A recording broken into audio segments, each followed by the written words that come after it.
Okay, we're going to learn about a new book today. And in our new story, we're going to take a trip. And if you haven't been on a plane before, well, that's where we're going. We're going to get on this airplane. And we're going to travel. We're going to fly all the way from New Jersey. We're going to fly. We're going to fly all the way to Mexico. And when we get to Mexico, we're going to go to this little town that's in the mountains. And when we get to this little town in the mountains, we're going to read a story. And we're going to learn about a little boy. A little boy and how he grows up and what happens to him when he grows up. Our little boy's name is Diego. And when we meet Diego, we get to know all about him. And Diego lives all the way in Guanajuato, so in Mexico. So Diego, what language do you think Diego will speak? Diego will speak Spanish. And our book, when it tells the story, we have our pictures. And our book, it tells us in English and it tells us in Spanish what's happening. So let's learn about Diego. And we get on our plane and we fly to Mexico, to this little mountain town. And in that little mountain town, we meet two parents. And when we meet our parents, they're very happy because they have a set of twins. That means they have two babies born on the same day. And they named those babies Diego and Carlos. But Carlos got sick. And when Carlos was sick, he did not get well. And it only left Diego. And Diego was very young. Diego was very small. He wasn't even 2 years old. So Diego was left without his brother. And then, Diego then got sick. And his parents didn't know what to do. And the doctor told them to find a nurse. And they found one. And the nurse, like all nurses do, came to take care of Diego. And we can see from the picture we found the nurse. The nurse was an Indian woman. She was an Indian healer. And her name was Antonia. So we have Diego, who is a sick little baby, and his woman that takes care of him, Antonia. And Antonia took Diego to her hut, and they climbed up the mountains, and they had a donkey to help them do it. Like when we ride a horse, that's exactly what happened. So Antonia climbed this mountain with Diego to make him feel better. There was fresh air. It was nice. There was sunlight. So up the mountain they go to Antonia's hut, which was very small like Diego. But it was a good place for Diego. It was clean. It was healthy. And inside, what do we think was inside? Inside this tiny hut on these big mountains on the plane ride that we took to get to Mexico, there's these magical things. And these magical things, there's an altar, and there was candles, and there was little dolls, and there was all sorts of herbs and fruits, and the fruits were dried. So they were all wrinkly, they were like raisins. And there was dried fruit, and Antonia used these.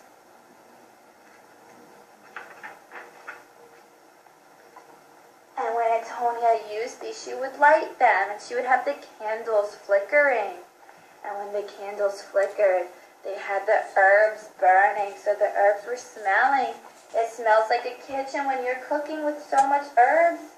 Herbs are the little plants. So while Diego slept, he slept and he breathed in these herbs. And during the day, because they were in the mountains, on the plane ride to Mexico, they were in the middle of a forest. And during the day, Diego played in that jungle, in that forest, and he played with the animals. And the animals, he played with the snake, and he made friends. And in this little mountain hut, Diego whistled one day. Diego whistled, and a parrot whistled back. And that's the day the parrot became Diego's friend, became his pet. And then in this little hut on the mountain that was surrounded by a jungle where Diego played with his parrot, he grew healthy and strong, and it was time to him to go back home and to leave his nurse Antonia. And so, when Diego got back home, his parents gave him some colored chalk. So he had to climb down the mountain and say goodbye to his parrot pet and all the jungle friends and play. And when he got back into his little mountain house with his two happy parents, he was healthy and he had chalk. And Diego began to draw everywhere. He drew pictures on the wall. He drew pictures with chalk on the wall. And he loved to draw so much. His parents even made him a studio. And his studio was where Diego went to draw so many things. He drew so many pictures. And he covered the walls. Diego's dad covered the wall with blackboard so he could use the chalk properly. And Diego drew, and he drew, and when he drew, he made murals. Murals are big pictures that cover walls and ceilings and floors. And he made murals when he was just this little healthy boy. And the murals covered the whole room. And Diego, like any little boy or girl, had to go to school. And Diego did not like it. And he would daydream, and he would sit there, and he would think. And when he thought about all the murals and all the art that he could draw. And that's what he did. He daydreamed. He could not focus. He had a hard time. And then when he got home, Diego played with toy soldiers. He played with toy soldiers that he made all by himself. All 5,000 of them. So Diego did not just draw and make murals. He made little dolls too, little soldiers. And he played, and he drew. And he loved everything that was so colorful. He liked bright colors. He loved to go to church just to see the little paintings on the wall. And those little paintings on the wall in the churches were like the murals that Diego was drawing at home on his wall. And when his parents finally decided, they sent him to art school. And he was very much younger than everyone else. He was the youngest that was there. And it was such an honor. He was very proud. It was a very big honor. But art school, how prestigious, how good, and how honorable it was, Diego was not having fun. He was bored. He was bored of it. He did not want to draw people. He did not want to draw statues and models. He wanted to create.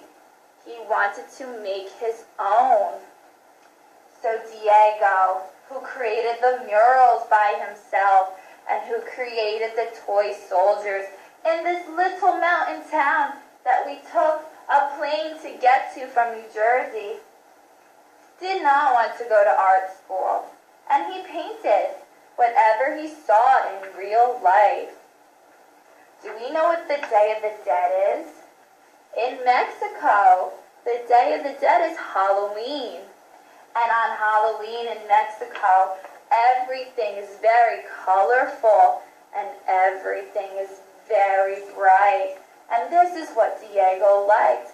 And after Diego decided to go no more to art school, he painted people on the Day of the Dead. the day when people think about the people they love who died.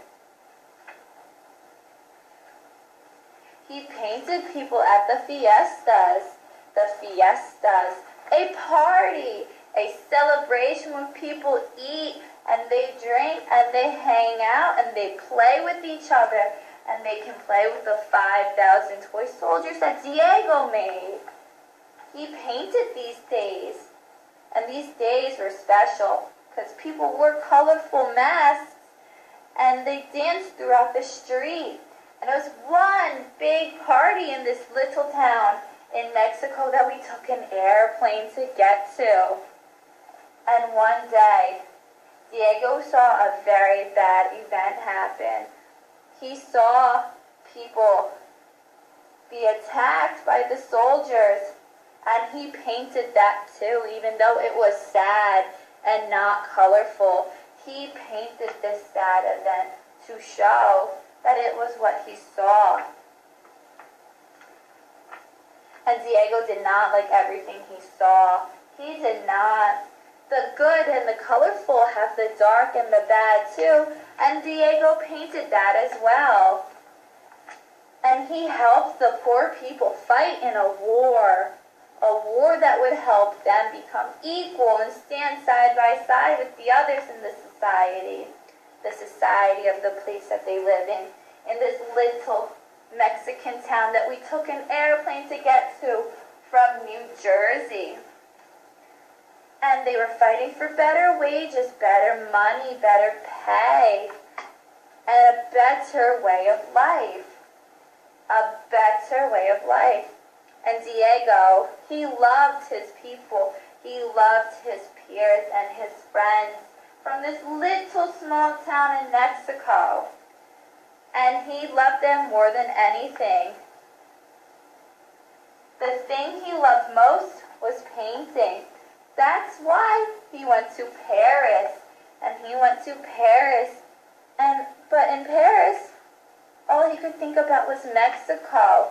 And Paris was a very good place for art. Paris was the center of art. But he just kept thinking about Mexico all the way over here. And then, after Diego flew to Paris, he flew from Paris.